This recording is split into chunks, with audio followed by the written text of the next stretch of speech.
కాలు జారిన తల్లి ఎవ్వతో కండ కావరమెక్కిన తండ్రి ఎవ్వడు.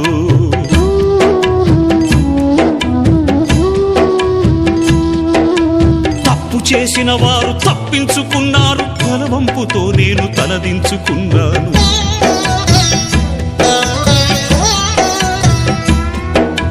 కరుణ లేనివో తల్లిదండ్రులారా,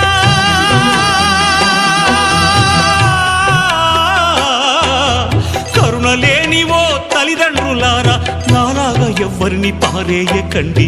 తెగిపడ్డా నింగి చుక్కనా, చెత్త కుండి కాడి కుక్కనా. తెగిపడ్డా నింగి చుక్కనా, చెత్త కుండి కాడి కుక్కనా. ఏ తల్లి కన్నా బిడ్డనో నేను, ఏ అయ్య కన్నా కొడుకును. ఏ తల్లి కన్నా బిడ్డనో నేను, ఏ అయ్య కన్నా కొడుకును.